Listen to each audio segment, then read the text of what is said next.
Thank you. Thank you. I like not knowing what's going to happen. I like making memories. Sometimes I do all this crazy around my colleagues just so that they can tell their friends I did it. But rather than talk about myself, just briefly, I want to just talk about my genre. Stand-up comedy is an incredibly American genre. I don't think any other country could produce this many comedians. And unbeknownst to many people in this audience, I don't think there's opinion that it exists in this country that is not represented in a comedy club by somebody. Each and every one of you has a champion in the room. We watch you guys fight, but when we're together, we talk it out. I know comics that are very racist, and I watch them on stage, and everyone's laughing, and I'm like, that mother means that.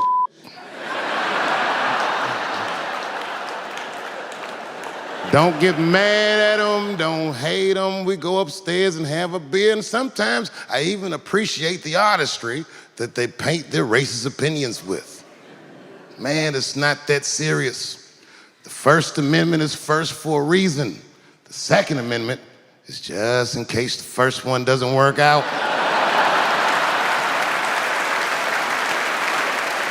We gotta let some air out of the ball, man. The country's getting a little tight. It doesn't feel like it's ever felt in my lifetime.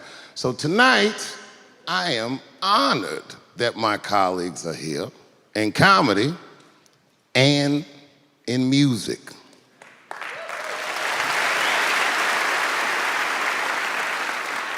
And I want everyone in America right now to look at me. Look at me smoking indoors. I didn't ask anybody, I just did it. What are they gonna do? Kick me out before I get the prize? No, nigga, this is called leverage.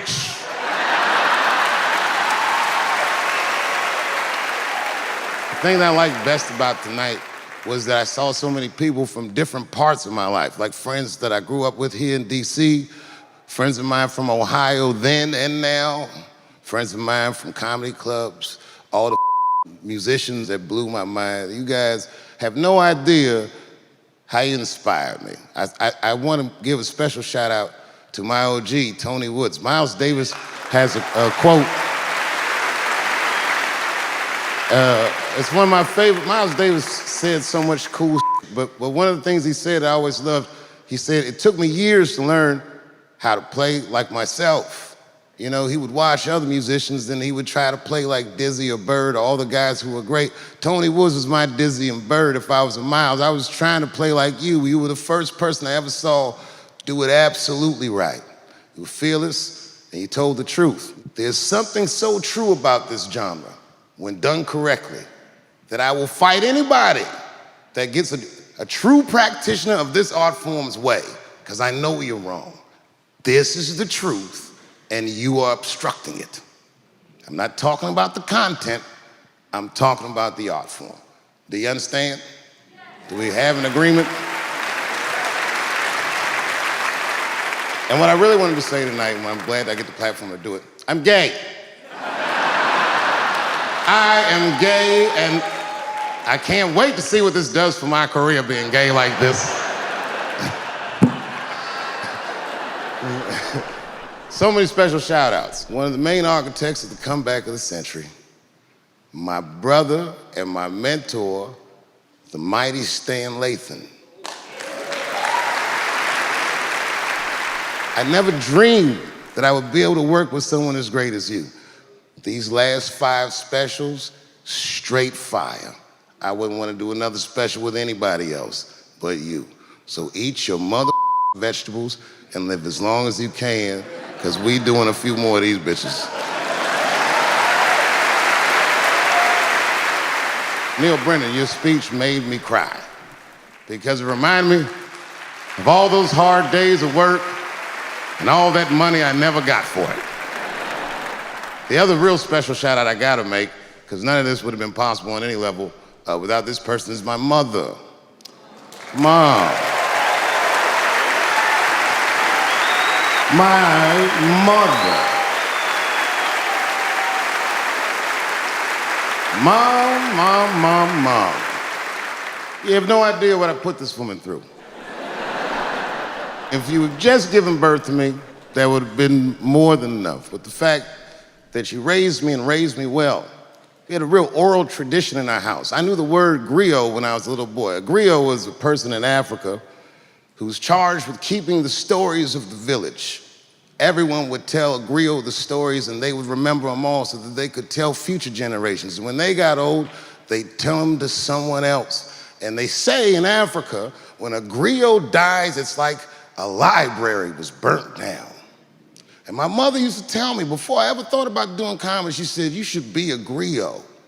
And she'd fill me with every story of black life. You know, she's educated in African-American studies, and she would let me understand the context that I was being raised in, that I'm being raised in a hostile environment that I have to tame. By the time I was 14 years old, I was in nightclubs, mastering an adult world. It was terrifying. Crack epidemic was going on, and my mother would hear gunshots outside and be scared to death. Maybe it's my son. But early in my career, if you remember, Mom, you used to sit in the club with me.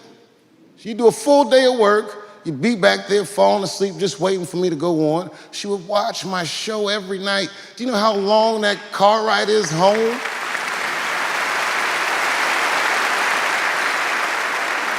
How many of you have ever heard your mother say, jokes were a little too much tonight, son?